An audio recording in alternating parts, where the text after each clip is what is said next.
Hey folks, and welcome back to the Women of Water Get Real virtual summit, where we're talking about where and why we are leaking women from the water career pipeline, how we can stop those leaks and how we can even bring women back if they've left the industry. And throughout the week, we are talking about, a lot of the, not just the opportunities, but also some of the challenges that women face, that can just add to the difficulty or add to the stress, and may make someone get to a point of saying, maybe this is not for me. And one of the challenges that women have is often we are out in the field. We got to go to a job site. There may be requirements for personal protective equipment, for certain kinds of boots, for certain types of clothing, that very often is not sized for women. And one of the best experts on that, and one of really a movement of women that are involved in this kind of work, is Emily Soloby from Juno Jones Safety Boots. Thank you so much for being here today, Emily. Really glad to have you. Thank you, Dr. Kat. It is so nice to be here. And I just want to say thank you so much for putting together this incredible summit. I know it is very much a passion for you, a labor of love. It is, the importance of it cannot be overstated. It is very needed, and it is about time. And we're just, everyone I talk to is so grateful that you're doing this. So thank you very much. Well, thank you. I appreciate that. And I hope that this can be a beginning of a conversation. You're really opening the doors, and not say, you need to be quiet if you want to talk about this stuff. We only want to talk about kids in colleges. Nobody wants to hear this stuff. The funders don't want to know about this stuff. Women should just be grateful they have work and just stay put and stay quiet. It doesn't change things. And unfortunately, sometimes women walk out the door, and these boots are made for walking, and we want to keep women, boots on the ground in the industry. And by the way, I wanted to mention real quick that we met, Emily and I met at a conference, and the Empowering Women, I've mentioned a few times before that they have really been highlighting Emily's company and others. And during the gala, they actually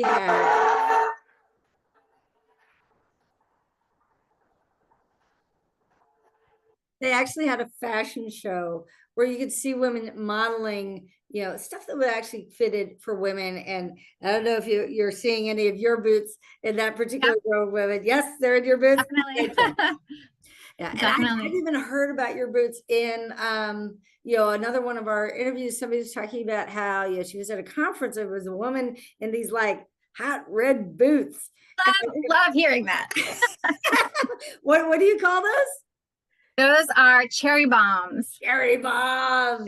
They're steel toe, puncture resistant, water resistant, super comfortable, removable insole, and they're great for job sites. Yeah. So when I hear stomp my toes, and everyone's like going over there, and she's like surrounded by women who are like stomping on her toes. And I used to play rugby. Okay, I remember when you've got your cleats on, and those cleats can be pretty, and sometimes people like deliberately stomp on someone's foot, and it's painful if it's not protected, right?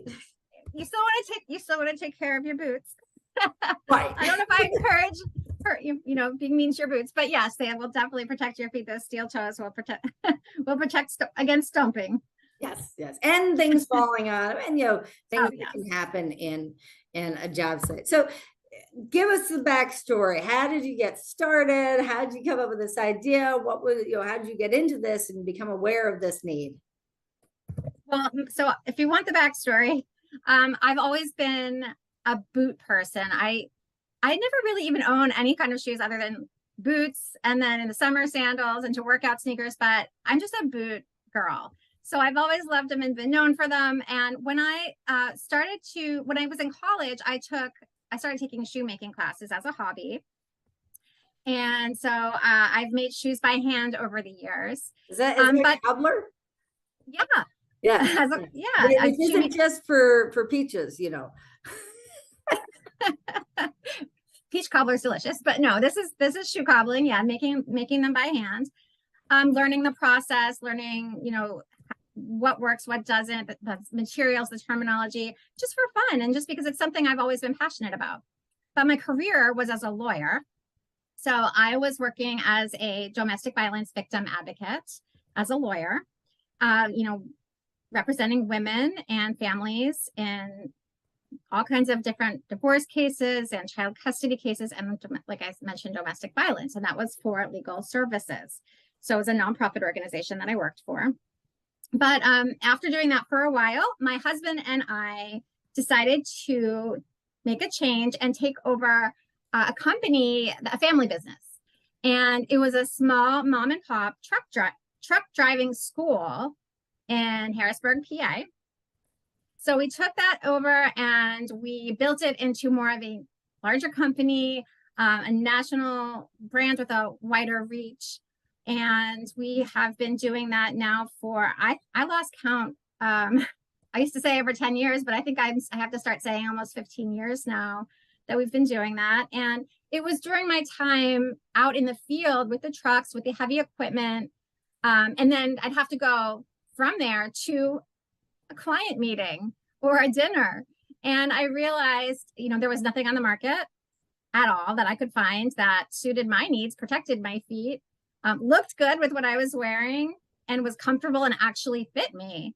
So because I love boots and love, empowering women is my, my mission in life. It all fits together.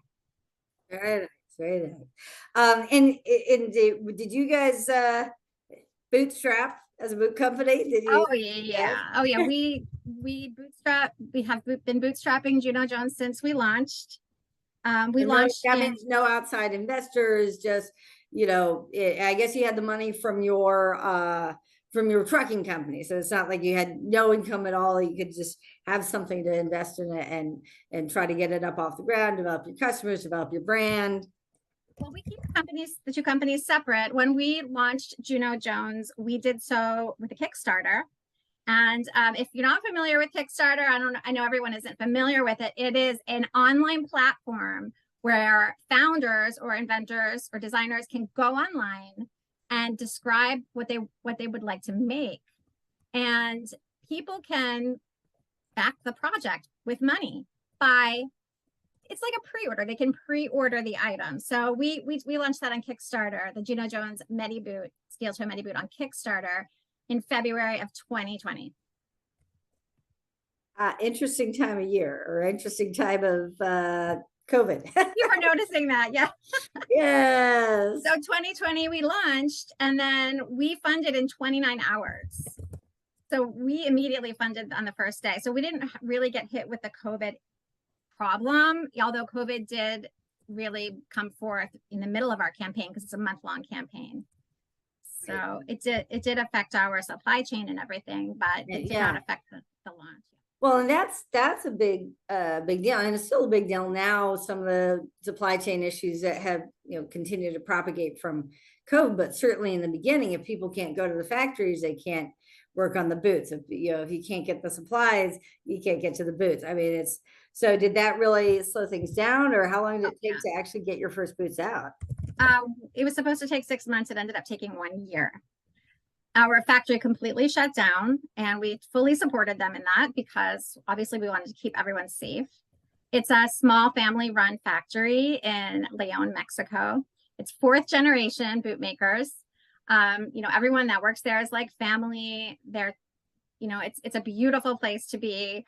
And so our first concern when this happened was our workers, keeping everyone safe. So we had to, of course, support that decision to keep the factory closed, keep everyone safe.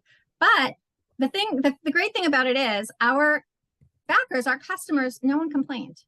Mm-hmm. No one said, oh, I demand my boots. Everyone was completely understanding and supportive. It was a crazy time, I think, for everyone. Yeah. And what we have been talking, one of the career phases that we talk about of, when you get into advancement in leadership, there's not only within your organization, but also the option of going with entrepreneurship or starting a nonprofit or, some alternative path. And we talked a lot about entrepreneurship in terms of being a professional and hanging your shingle and you're doing consulting services, but there is also this aspect of when you have a physical product that's different from just saying I'm going to do what I used to do for a consulting firm, do it for myself now, where it's all your intellectual property. You actually have to build something, you actually have to make something, and so to get that front end money from Kickstarter, that's huge. And often, for those, like we've done, pitches to investors and everything, and it's very hard often to communicate your story in a way that the people with money understand what you're looking for. Did you have, when you did your Kickstarter, did you have hire marketing people? Did you have your own marketing background? Or you just kind of shoot a video and post it up there and said, here's what we had in mind? Did you like design it, while you're out on a camping trip or something? I mean, how did it come to you to this idea? And then how did it go from an idea to a full-on Kickstarter campaign? Well, so to answer your question about how did we launch, how did we do this? We did not have a marketing team. This was something that we just did our best to get the word out there organically. And we did that through Instagram, and through Facebook, and through creating our Facebook group, Hazard Girls. So the Hazard Girls group was really the first thing out there. That was out there before we launched. It was out there, before Juno Jones launched. It was out there before the Hazard Girls podcast existed. So we grew our Facebook group and our community online, all organically and without marketing, without any marketing dollars or Facebook ads or anything like that. You asked about the video. We did hire a wonderful video production company owned and run by a woman, filmed by women, to do our Kickstarter campaign. They were amazing. They helped us, through the script writing and the actual video. And without them, it would have been a whole different ballgame because they really brought the product to life through their video work. Yeah. And who are the people who usually, your clients? How do you, if you have clients that most of our companies, men, why should we invest in this? I mean, are you selling to the individual women, or are you also selling to companies that then supply equipment to their teams? A lot of companies do not do anything. So the women come to us individually, and they just, unfortunately, they pay out of their pocket. But a lot of companies do offer stipends, and the women can get reimbursed from the company. And then, there are other companies who, we work with an all-woman construction company. I think say all women. I think it's all women. But if there are men there, there are a couple. It's mostly women, at least. So that's a no-brainer. Yeah. But when it comes to your typical company that is mostly populated by men, some of them, it's hard to convince them that this is something that's needed. And others are right there on board. They have a great DEI program. Right. They have women in leadership who are speaking up, or they just have men there who are allies, and they're advocating to get our products and other women's PPE products available to their employees. One of the terms that we heard a lot at, from all these companies that were exhibiting, this idea of pink it and shrink it. What is pink it and shrink it? Yeah, pink it and shrink it. That's not something we like. What that means, but it's catchy. That's one good thing about it. Pink it and shrink it is the term that's used in the footwear industry and across the board in the PPE industry to describe what bigger companies sometimes do when they're making products for women. They're so for example, in the idea of footwear, you hear unisex sizing, right? Mm-hmm. What does unisex mean? It's based on a man's foot. It's based on, and usually it's based on male bodies for other things. So pink it and shrink it is the term describing how companies will sometimes just take the products that they're already putting out there, make them smaller, and sadly pop some pink or pink or pastel on there and then market it to women. And it's a marketing ploy. It's not acceptable. Women are now standing up and saying, no, pink it and shrink it isn't going to cut it. It's not what we need. We need things that actually fit our bodies. And guess what? Not every single one of us likes pink. Right. I'm not a big pink person. And hey, if you like it, that's cool. Right. I love people who like it. My skin tone, I don't know, it just doesn't, it looks a little off on me. But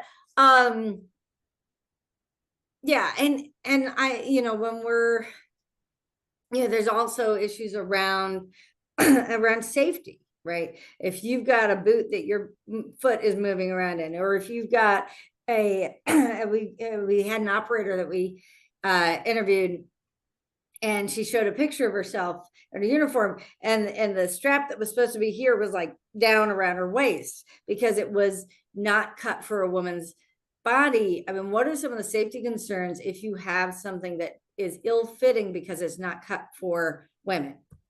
I mean, it is well documented that that workplace injuries are way more frequent when the PPE doesn't fit, and that many workplace injuries are caused by ill-fitting PPE for women, and others as well.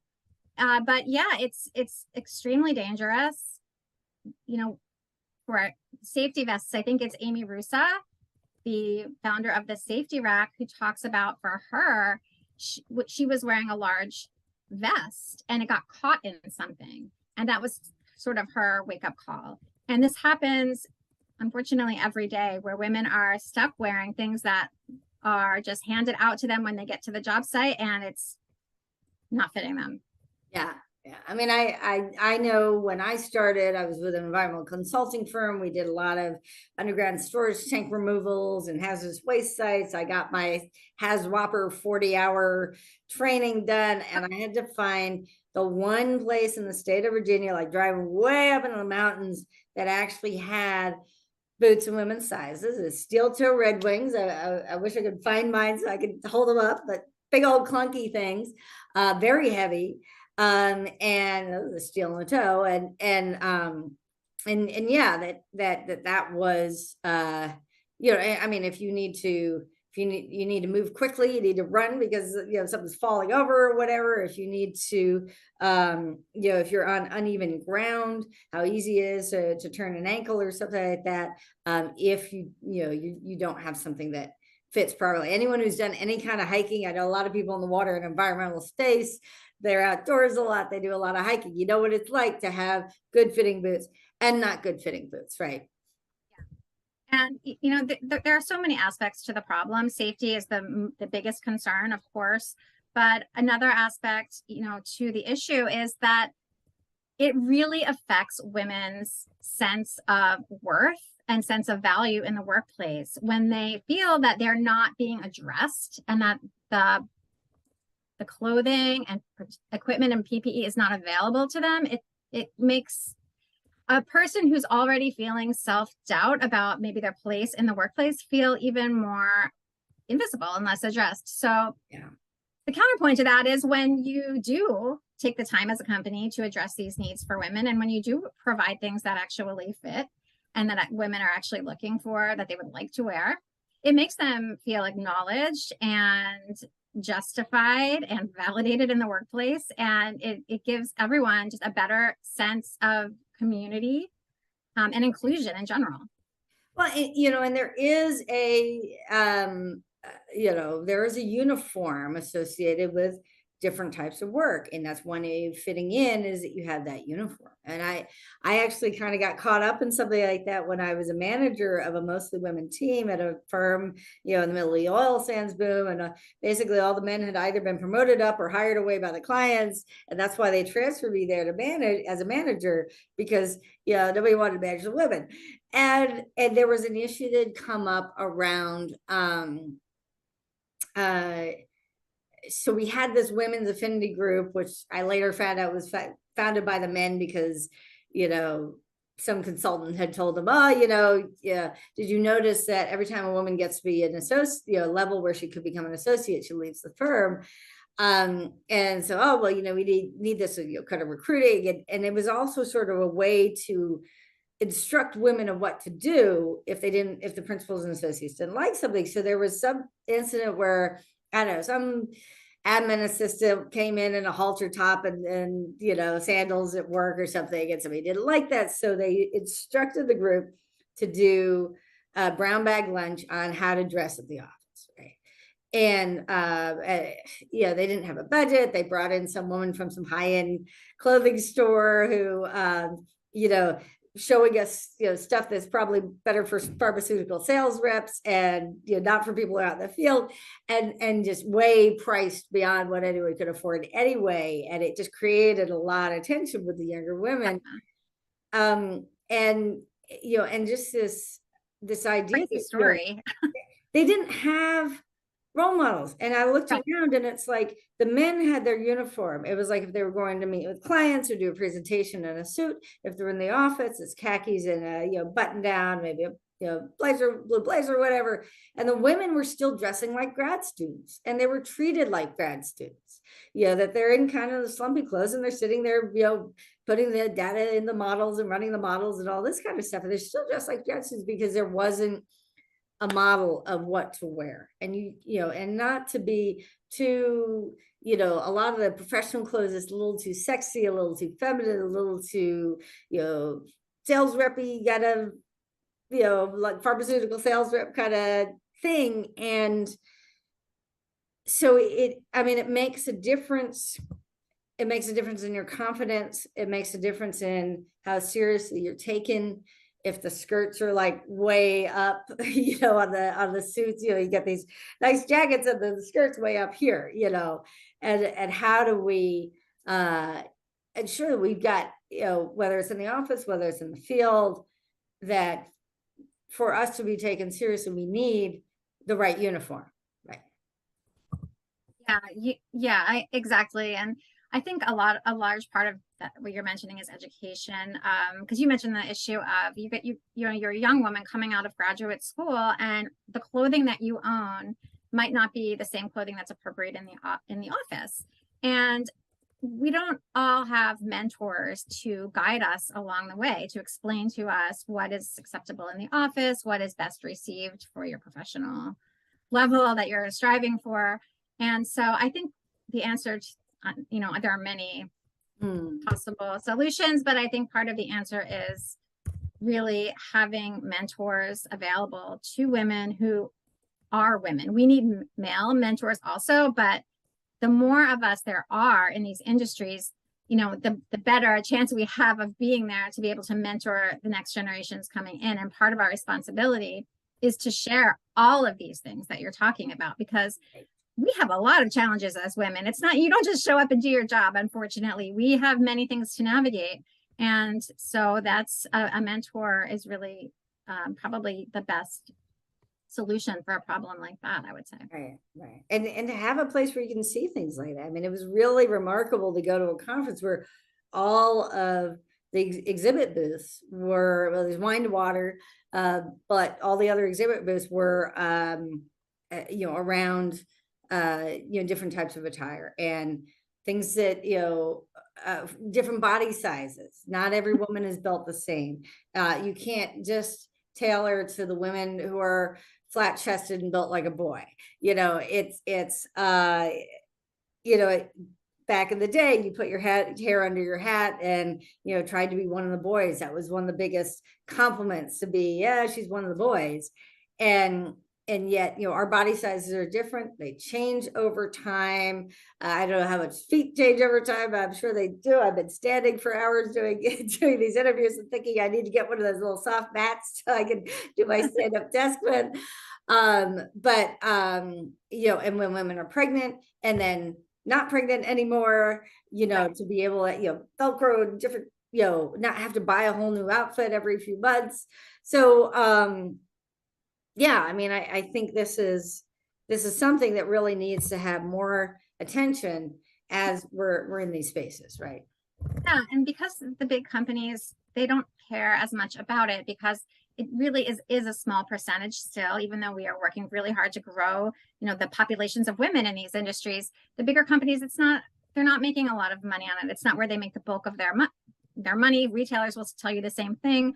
So encouraging women to get into the industries is so important. But when we have smaller companies like Juno Jones, my company, but so many other companies as well, Dovetail and Safety for Her with the vests, and Emperor Fiber Resistant Clothing. There are so many of these wonderful companies. But when we are a small company, we don't have the volume. We can't always compete price-wise with some of the larger companies. So we really do need the bigger really do need employers to understand that they need to cover these costs for women, because until there are more women in the workplace, this is what we're dealing with. And it's really important for them to put that forth, to give women these options and make sure they have choices that actually will fit them. I wonder, one of the people that we've interviewed, Anne Sullivan, I got to know through Women Impacting Public Policy. She does a lot with, really one of the creators of women-owned small business and economically disadvantaged women-owned small business for federal contracting. And so often, if you want to do something new, whether it's, racial integration in the military or, introducing sustainability, when it's done in the federal government, and often it can be done with an executive order, and it can scale very quickly, right? And then it's an example that the feds are doing it. Okay, now the private sector will do it as well. I wonder, whether it's in the Park Service or Corps of Engineers on water projects or whatever, where you have people, out in the field needing PPE, if that's a one possibility is getting on as a vendor for, it takes a little startup work. We talked a lot about that a lot in that interview. You might want to check it out. Yeah, I like that idea. We do a lot of federal government contracting through my trucking company. So yes, exactly. Getting the right NAICS code and all that sort of stuff. And so once you've done the process, that's that. I think there's a great opportunity there. Yeah. You mentioned at the beginning that your background in working in domestic violence, and when women are in situations that can be perhaps threatening, even before there's actual violence, there's sort of, we talked about in some of the other sessions, cases where men will like physically use their height and size, like standing over women and shouting at them, waving their arms like like they're gonna hit them, which if any woman has been hit before, that's can be very scary. How does it help to have that armor, have that uniform on, to have the confidence, that doesn't happen as often if somebody has that confidence. You see where I'm going with this? Well, first of all, I think if you are in the workplace as a woman and you feel that this is happening, that you are being physically intimidated, not necessarily, someone doesn't have to be holding up a fist about to punch you in order for you to be feeling physically intimidated. If you feel that your walkway is purposely being blocked by someone's larger body and they're doing that on purpose, this is something to report to HR. This is a hostile work environment situation, and it's not safe. But to answer your question about PPE and having the right uniform for the job, absolutely. If you are dressed in the uniform for the job and what you're wearing looks like it fits you, of course it is going to give you the confidence to know, like we discussed, that you belong there, but others will see you as well that way. And I have a story about a woman who was a filmmaker, and she was filming on a construction site that day. So filmmakers wear steel toe boots anyway because of all the rolling equipment, but she happened to be on a construction site, so she really needed steel toes that day. So when she got to the site, she didn't have them. She came in her regular shoes. So at the site, they gave her whatever they had on hand, And she said she felt like she was walking around in her, quote, her daddy's safety shoes. And, you know, that feeling made her feel undermined, but think how everyone else perceived her that day. And she was well aware of that. And it really undermines your credibility as a professional on the job site to not have the proper fitting footwear and other equipment. Absolutely. Absolutely. Yeah. I mean, all of this matters. It really, it contributes to just the day to day. What do we go through to live our passion, do the work that we love doing, progress in our careers, earn money for ourselves and our families. Work is not optional. We're not just doing this for pin money because we're bored housewives or whatever. I mean, it's, women are there as, developing their careers. And I mean, do you guys have, what's your trucking company like in terms of, do you get more trucking, women truckers because they know that you're also doing this business? I think so. We're involved with Women in Trucking organization. And I'm also on the committee for, it's called the Whitney Driver Ambassador. And what it is a truck that is decorated on the side with a beautiful, powerful, strong woman. And it says Women in Trucking, WIT. And so we named the truck Whitney. It is a traveling museum. And Kelly Lynn McLaughlin is our driver ambassador. She drives it around the country and it shows women all about careers in the trucking industry. So they can go inside of the truck and it's like a traveling educational unit or museum. They can see the uniforms, including our boots. They can see, and Dovetail actually workwear is part of it. They can see a simulator they can try. They can take a quiz, where do I belong in the trucking industry quiz. And they can hear stories of women working in the trucking industry. So through initiatives like that, we try to encourage as many women as possible to join the industry. Yeah, I'll never forget, I had a Black woman science teacher in high school who during the Korean War had driven a truck. And, which was one of the early roles that women could have in the military was driving trucks. And then, of course, the Queen, who just recently passed away, Queen of England, Queen Elizabeth, during the war, she served, driving trucks, driving jeeps, and she was a mechanic, huh?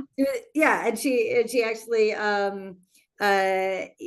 still would, if her jeep broke down while she's, hunting deer or whatever, that she could get out and fix it, and there's something really empowering. I started playing rugby when I had been a soccer player all the way through high school. My dad had actually sued the town, under Title IX for me to be able to be on the same league as my brother when I was in fifth grade. That's a huge story. You'll have to tell that story sometime. That's incredible. I don't know if he even asked me if I wanted to play soccer. He just was pissed that that he couldn't sign me up when he signed up my brother. And it was clear that I wasn't going to be the next Nadia Comaneci because I was doing gymnastics up at that point. And so suddenly I was on team sport, which was great. I love being on a team sport. I love having that structure, having that camaraderie, having that mission-driven environment. Playing all the way through high school. And then when I got to college, it was like there was a lot of recruits on the soccer team. And, a friend of mine on my hall who also was a soccer player was like, hey, I heard of this rugby team, let's go out. But when you learn to land a tackle, it just, I can only imagine. I have never played rugby, but that sounds really intense. My whole first year, I don't think I ever tackled anyone. I was one of those people who kind of wrapped and dragged. And then sophomore year, they had the new recruits come out, and the captain pointed at me and said, "Kat, show this exercise." One of those ones where you've got like 2 rows and you have to go down the middle. It's like a gauntlet. You got to go tackle left, tackle right, tackle left. And I was like, oh shit, yeah, I'm not gonna miss my tackles. And I go, ah, and like loud, and I just bam, bam, and like everybody went down. Oh, that's amazing. That confidence, right? Oh my gosh, I can't even imagine that. It's incredible. Great story. And I will tell you, as someone who played soccer and rugby and all these running sports, I've got soccer calves. So often the fashion boots that women get, they have these skinny little stick thin legs. My calves do not fit in those boots. And that's not fat, that's muscle. So Yeah. I don't know if you guys have like different size calves. Yeah, well, we don't have any of the tall boots. We have the 8-inch serpentines, but they are expandable because they're lace up, so you can open those up. Okay, well that's good. But various widths. Fantastic. Well, yeah, so I think this is an area that, glad we're having this as part of the conversation. And I think you have something very special lined up for those of us who are here with us today, who perhaps are thinking, gee, why am I clunking around in these steel toe, these Red Wings that are, the guys are clunking around in. I could have something that looks good, it fits my feet better. What do you have available for our audience? As far as the shoes? Yes. Okay, sorry, I wasn't sure if you were talking about a promo code. Yeah, I would love to talk about the shoes. Yes, start with the shoes and then go to the promo code. So we have a few different styles. The Medi boot is our basic safety boot. And the Medi boot is an ASTM certified steel toe. It's certified for compression and impact. It has a puncture resistant midsole. I love this story. I had Karen from Good Bones, if anyone has seen the show on HGTV.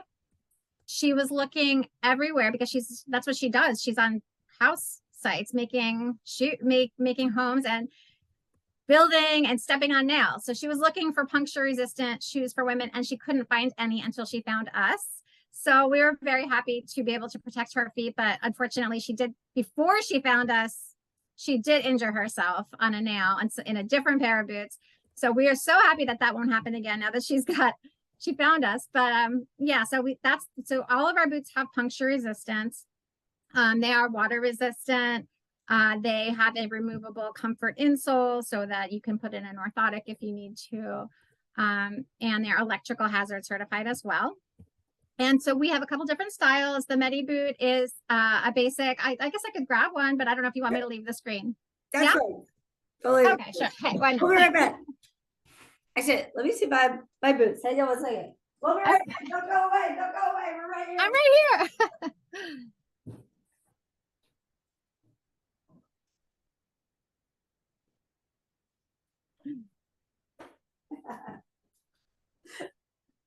See, when I talk about boots, these are well worn.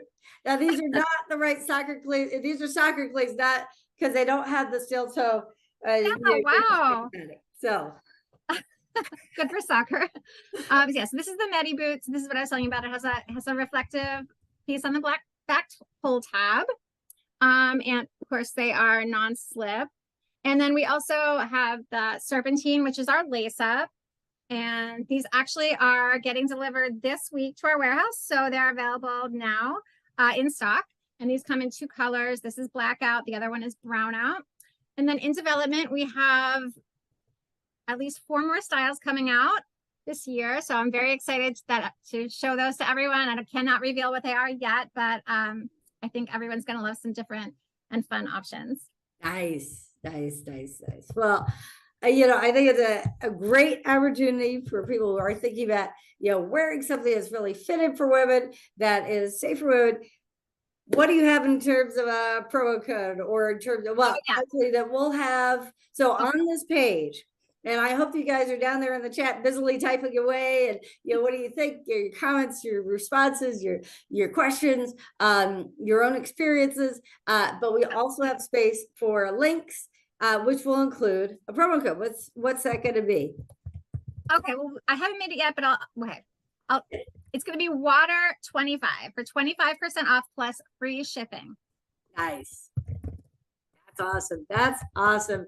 Well, folks, definitely think about that. These boots are made for walking. Put your boots on the ground. Put your left boot in, put your left boot out. Go ahead and step up to the table in your brand new Juno Jones boots. And thank you for all the work you're doing. That it does help to empower women. It does help women to to be able to literally step into these roles in leadership in the industry. And any final thoughts for our audience before we go? This has been wonderful, Dr. Kat. I love talking to you. Your interview skills are on point. I need to get you on my podcast. We have a podcast called the Hazard Girls Podcast, so we would love to have you on as well. We can continue the conversation there. By the way, my dog has been pushing my arm the whole time, so sorry if his nose is in the video. But see, there he goes. But yeah, this has been really a great experience. I love chatting with you. I can tell that you are, with all these different conversations that you're having with women, you're making a lot of progress in moving the conversation forward. So great job. Thank you so much. Fantastic. Well, I hope that you and everyone in the audience and all our speakers will continue the conversation. Do it in the chat. If you want, join us in the VIP power pack. Can't even remember what we're calling it now, but where you get lifetime access to all the videos, as well as a brand new membership site that we are testing out, off of Facebook, off of LinkedIn. Get people have their objections to that this mighty network sites that we're going to try out. So we'll have an opportunity there, and let's keep this conversation going. Let's make sure that this is part of the conversation, whether it's at UN Water or elsewhere. It's not just about cramming more women at the front of the pipeline. I love kids. I love International Women and Girls in Sports, or Girls in Engineering Day, introduce a girl to engineering, yada yada yada. But we've got to make sure that there is support throughout the career path. And not just all those poor women with buckets on their heads. And that's what we're talking about with Women in Water. We have women working in the water industry, and we are ready to step up and wear a new pair of boots. I'm excited for that. Thank you, Emily, so much for coming here today. Thank you, everybody watching. Keep coming back, watch all the program. And if you miss it the first week, we'll have it again in the encore week from the 27th to the 31st. If you miss it, then come to the VIP and have lifetime access. And we appreciate you. We appreciate you, Emily. Thank you for being here. Thank you so much. It's been so great. Thanks so much for joining us for this extraordinary conversation, one of 45 extraordinary conversations we had as part of the Women of Water Get Real virtual summit, where we explored where and why women are leaking from the water career pipeline, how we can stop those leaks, and even bring women back to water. I hope that you will enjoy all of these amazing interviews. If you don't have a chance to watch all of them during the summit, you have the opportunity to join us with a power pack and get lifetime access to all the videos, as well as an opportunity to join us for 30 days in a brand new community where we will dig even deeper in live facilitated conversations about some of the issues that are facing women in water. Look forward to seeing you there. Please join us at watercitizen.org/women, watercitizen.org/women for more information. See you again soon.